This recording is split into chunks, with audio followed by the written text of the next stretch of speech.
If anything, Saweetie, you are punishing us because you feel as though you are too pretty to not be as successful. Let's talk about it. Y'all already know what time it is. I got the black V-neck on.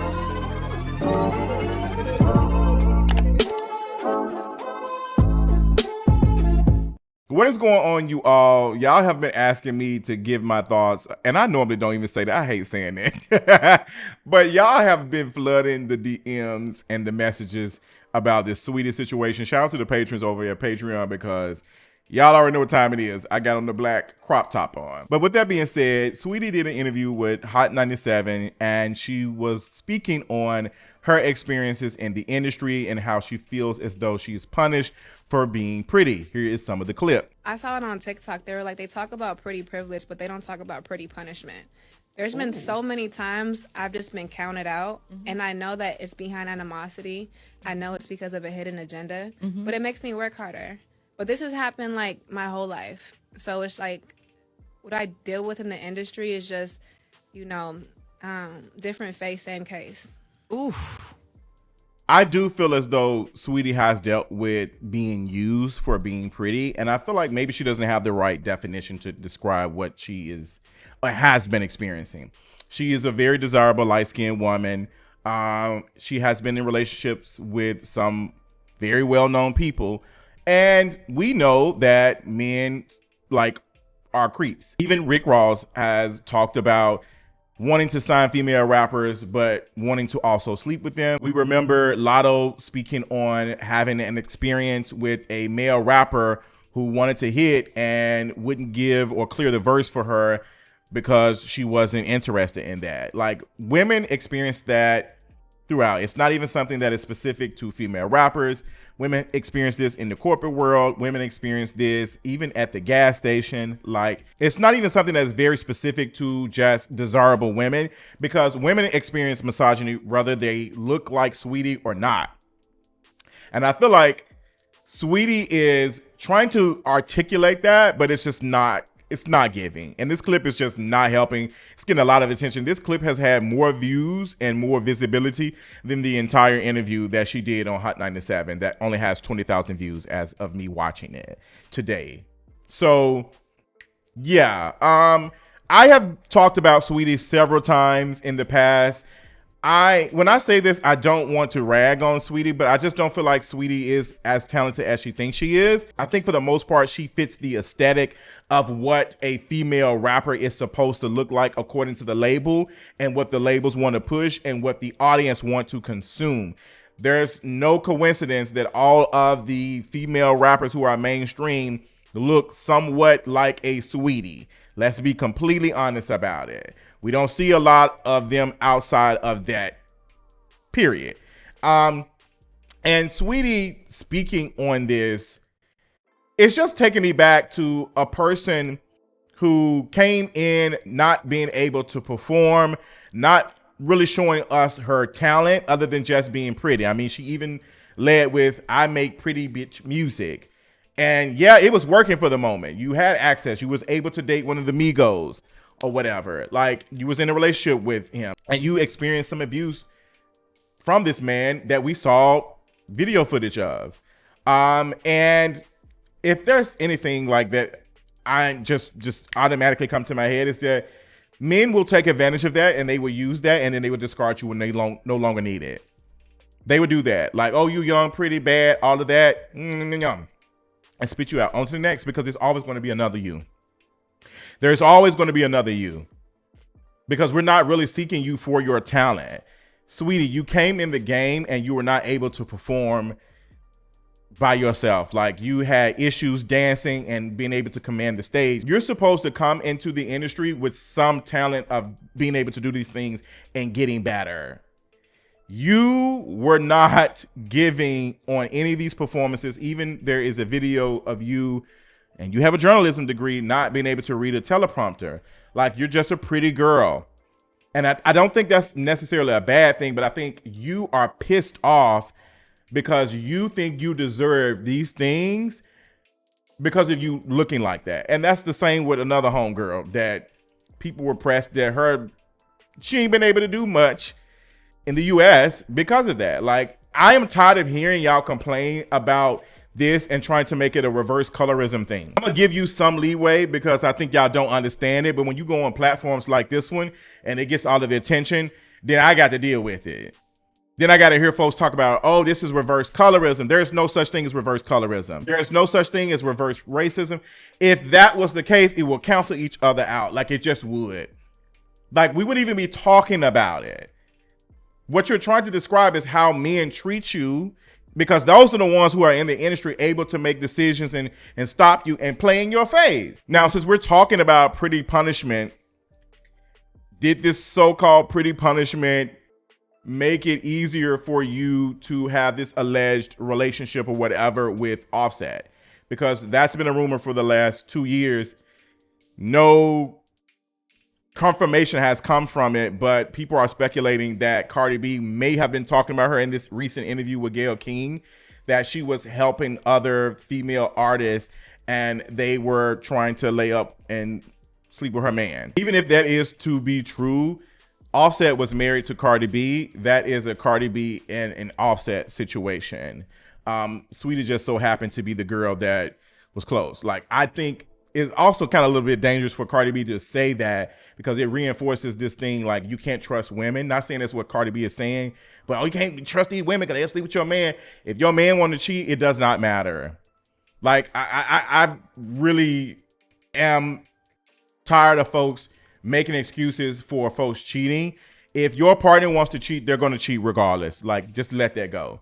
I am not, and I said this a week ago in a conversation with some guy who was trying to explain to me why a guy snatched his phone and texted his friend and tried to see if his friend was interested, and the friend was interested. I'm not letting no man grab my phone, go through my phone to see if any of my friends are interested in me.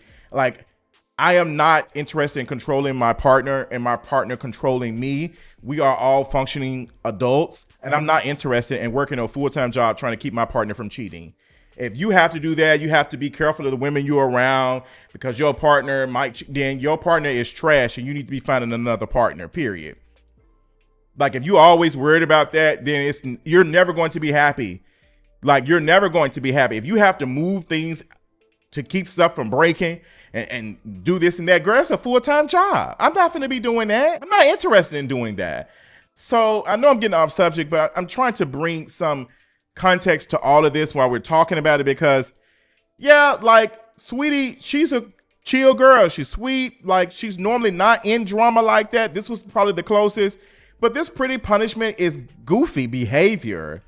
It's very goofy behavior. And without like you understanding how stupid it sounds for you to say, oh, I feel like the industry is against me. And no, you just don't have the talents that the other girls have. If anything, the fact that you're able to talk about this, let's go there. The fact that you're able to talk about that is because of desire. This pretty privilege and please, my God, please stop using that.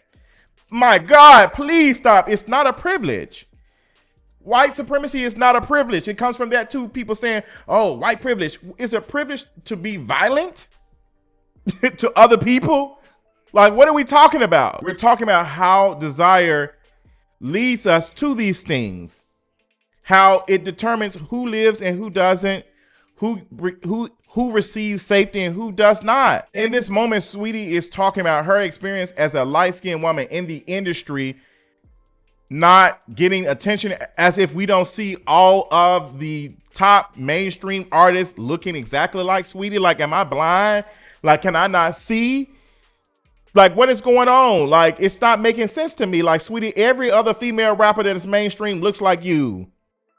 You just don't have the it factor. You're just not that girl, and it's okay. It's not the end of the world. You're still able to pay your bills. You're still able to get deals and stuff. The very fact that you're able to get deals and interviews talking about your thing is something that other girls are afforded at all. Dark-skinned women don't even want to talk about the colorism they experience in the industry. They don't even want to speak it. And they don't like for anybody else to speak it. How many times have we seen a dark-skinned female artist, rapper, say that they are not hindered by colorism? They don't want to do that. They don't want to speak on it. They don't want that label attached to them. They don't want to. And now we got Saweetie full-fledged in front of a microphone talking about being pretty. And what makes Saweetie pretty? What makes her pretty? I want you to tell me what makes her pretty. Like, you led with, you make pretty bitch music. And they're done listening. What's ironic is we've heard this story so many times as of recent with Ice Spice. Ice Spice is so down bad that she had to go do a 2-minute song with Lotto, another light-skinned girl who's a female rapper. Like, Ice Spice came in, the girls, oh, she's a mood, she's all of these things. It's mood. She was in my mood. She was giving all of that, and then what happened? I said it's not really giving. It's always a mood. I love how y'all allow non-talented artists who look like Saweetie and Ice Spice to just, this is the mood. The mood is that you want to feel desirable. And listening to this music is the way that you do that. It's no talent. It's just a mood. It's just a mood. It's just, they what they say. It's a mood. It's pretty much music. It's a mood. How can you create a mood with no talent? Like, how can you create a mood? Like, the mood is being reinforced by the way that person looks. You're automatically giving them that. Like, you have the ability to set a mood based off just what you look like. Saweetie has not been able to give us a performance that we won't forget. Matter of fact, she said she was going to go through training and get her stuff together. She was in a school or some class to get better on stage. Like, sister, that should have been happening before you hit the stage.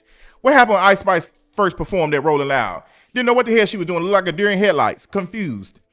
Confused, you confused, confused? Not anymore. Brandy ate that. He lied. He cheated. Oh, I'm going to have to listen to this song. I'm about to sing that song. But, yeah, Saweetie, like, pretty punishment is, what is it, girl? Like, what are you being, how are you being punished? Who is responsible for the punishment? Like, who is? Name some, because I'm pretty sure you got stories. I'm sure. Like, even how you were able to date, what's that boy name? Quavo. Was because of the way you look. I mean, let's be completely honest. Like, we know a male rapper, one thing they're going to do is show up with a light skin or a white woman or a Latina. We know that. Like, so you were able to be in rooms. Yeah, she got family members who are in the industry and all that other stuff. Yeah, so do other folks have family members who are in the industry too, and they still not been able to move like Saweetie has been. And I feel like a lot of us are trying to coddle her because we don't want to hurt her feelings, because that's another thing of colorism. Like, you don't want to hurt a person who look like Saweetie because they don't deserve this type of treatment. I mean, goes back to all the things we have seen with light-skinned people being arrested. What was it? Model Bay, Prison Bay, and the other ones who look a certain type of way. It's like, you couldn't have done this crime because you look like this. Desirability, period. It informs us. And you'll be a fool not to know that.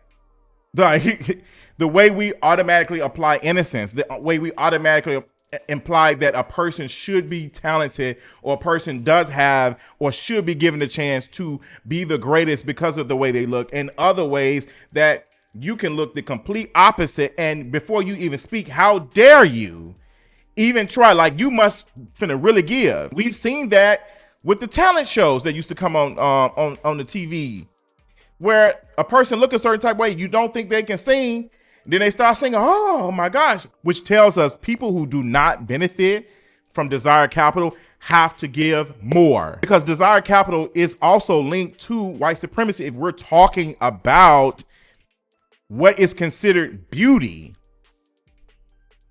anything other is a chop. That's why some things, okay, oh, you black, but you light skinned.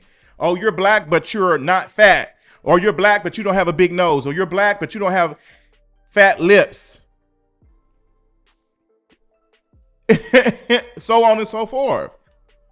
So just to listen to Saweetie say this, it's just, I want to scratch my eardrum because of it. Like, she was serious about it, like very serious, and speaking on what it's like being a light-skinned woman in the industry. I do think, again, that Saweetie has experienced some things, because women do in this industry, point blank, period.